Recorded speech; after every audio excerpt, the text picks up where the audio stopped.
Afrique Sport, la matinale du vendredi, c'est parti et nous la débutons comme toujours en Afrique avec le classement FIFA. L'instance dirigeante du football mondial a dévoilé son classement des équipes masculines et féminines. Aucun changement n'est vraiment à signaler en Afrique et dans la quasi-totalité des autres équipes du monde. Les champions d'Afrique en titre, l'Algérie, sont toujours à la 35e place mondiale et à la 4e place sur le plan continental derrière le Sénégal, la Tunisie et le Nigeria. Pour rappel, la pandémie de la COVID-19 a contraint les instances continentales à suspendre les rencontres internationales. Les grandes compétitions pourraient être reportées à cause de ce retard à l'image de la prochaine Coupe d'Afrique des Nations.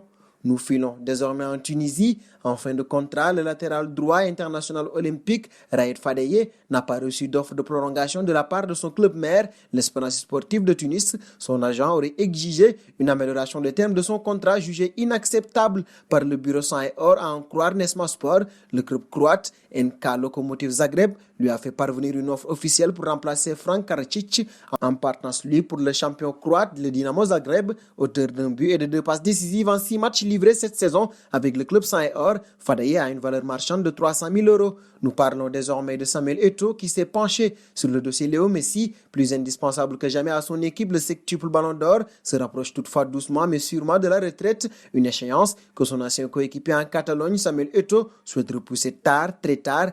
Il ne peut plus courir comme un gamin de 25 ans, même s'il continue de le faire parfois. Ce que nous devons faire, c'est lui donner la meilleure équipe du monde pour qu'il continue de nous faire rêver. Je suis désolé pour lui, mais nous ne le laisserons jamais partir ni se reposer. Il doit jouer jusqu'à ses 70 ans pour nous faire encore profiter davantage, a plaisanté le Camerounais dans les colonnes de Marca, un souhait partagé par tous les membres du Ballon rond. Et de Samuel Eto'o, nous passons à notre Camerounais Choupo-Moting. RMC annonce que l'international camerounais ne portera plus le maillot du PSG. Arrivé libre il y a 2 ans après des passages à Stoke City ou à Schalke 04, le joueur de 31 ans a disputé 47 matchs pour 8 buts au total. En fin de contrat au 30 juin, il n'aura donc pas l'occasion de jouer les finales de Coupe nationale ou la Ligue des champions en août prochain, car contrairement à Thiago Silva, qui pourrait signer un avenant pour prolonger son bail jusqu'à la fin de cette saison 2019-2020, Choupo-Moting, lui, n'aura pas le droit à cette faveur de la part de Leonardo.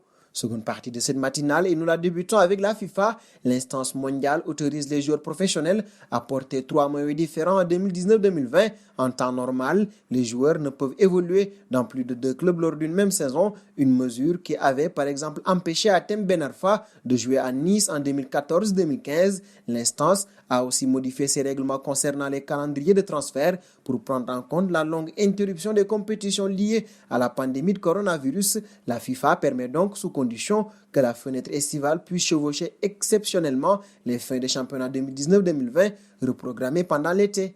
Filons désormais en Espagne où la Liga a repris ce jeudi. Cette reprise de la saison est à la fois teintée d'enthousiasme et d'appréhension dans l'un des pays les plus touchés au monde par la pandémie du nouveau coronavirus. Malgré la reprise réussie des championnats en Allemagne et au Portugal, l'Espagne tout entière attendait le redémarrage de la Liga après 92 jours de disette. L'affiche entre le FC Séville et le Betis Séville a tenu ses promesses, mais c'est un crash test grandeur nature pour les normes sanitaires et une première étape vers un retour à la normale dans un pays qui a déploré 242 280 cas et 27 136 morts du nouveau coronavirus. Pour rappel, le Barça et le Real Madrid entrent en piste respectivement ces 13 et 14 juin avec Mallorca pour les Catalans et Eibar pour les Merengues. Nous finons désormais en Angleterre avec la suspension de Dele Alli. Le milieu offensif de Tottenham était visé par une enquête de la Fédération anglaise de football depuis 4 mois. Le 6 février, l'international anglais s'était moqué d'une personne asiatique en l'associant au coronavirus dans une vidéo publiée sur Snapchat.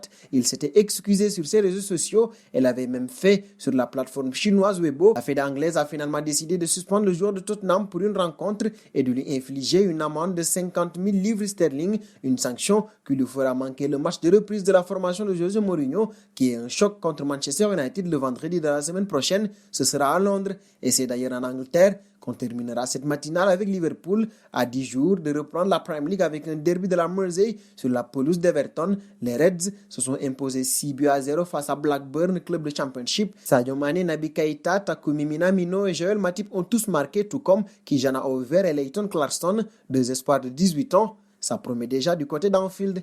Et c'est cette information sur Liverpool qui met fin à cette matinale de ce vendredi. C'est un plaisir de vous l'avoir présenté. Nous vous donnons rendez-vous demain, tout en vous invitant à vous abonner. C'est pour ne rien manquer du monde du football.